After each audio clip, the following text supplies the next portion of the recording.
Hello parents મિત્રો, parenting ટોકમાં આજે આપણે કંઈક આગળ વાત કરીએ. આજની વાતમાં તો શરૂઆતમાં સૌથી પ્રથમ એક પેરેન્ટ તરીકે હું પોતે તમને બધાને એક રિક્વેસ્ટ કરવા માગું છું કે આપણને બધાને આપણા બાળકો માટે જે એક્સપેન્સિવ બ્રાન્ડ્સની જે એક હેબિટ ડેવલપ થઈ ગઈ છે, એને હું હઠાગ્રહ પણ કહીશ, એ હઠાગ્રહને આપણે કંઈક રોકી દેવાની જરૂર છે. કારણ કે એ આપણા લાઈફને, આપણા જીવનને તો ડાયરેક્ટલી કોઈ અસર નથી કરતું, પરંતુ એ આપણા બાળકોના આજના અને એમના આવનારા ભવિષ્યના જીવનને બહુ ખરાબ રીતે અસર કરી રહ્યો છે. ચલો એને થોડું ડિટેલમાં સમજવાની કોશિશ કરીએ.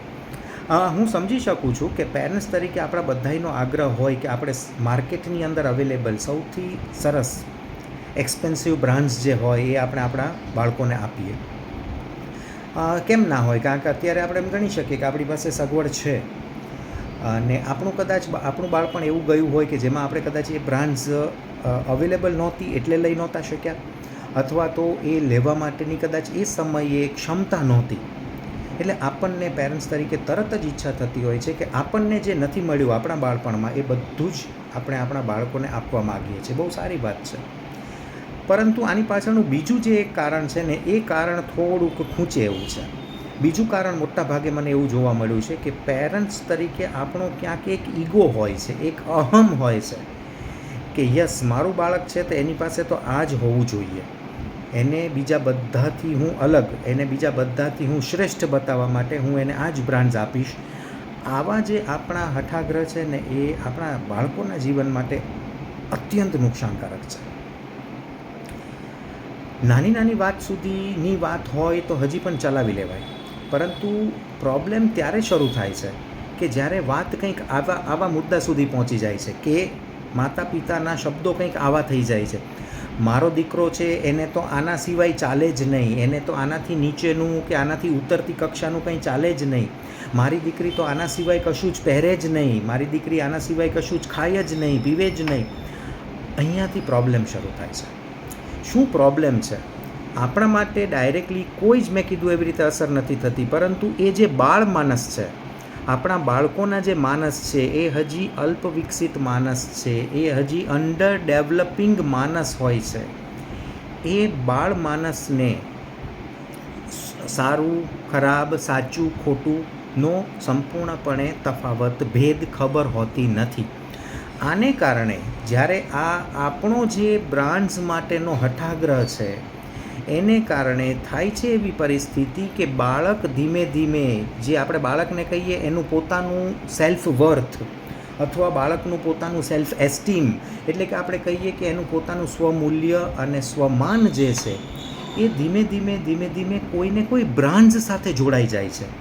આ એક બહુ ગંભીર બાબત છે. મતલબ કે એ બાળક જ્યારે કોઈ ચોક્કસ બ્રાન્ડ્સના કપડાં પહેરશે, અથવા તો જ્યારે કોઈ ચોક્કસ બ્રાન્ડમાંથી લીધેલું ફૂડ કે પેકેટ્સ કે કંઈક ખાતું હશે, તો ત્યારે એ પોતાની વેલ્યુ, પોતાનું વર્થ, પોતાનું એસ્ટીમ એક યોગ્ય લેવલનું છે એમ ગણવાનું ચાલુ કરી દે છે. અને એ બીજા બાળકોને પણ એના બ્રાન્ડ્સ ઉપરથી જ જજ કરવાનું શરૂ કરે છે.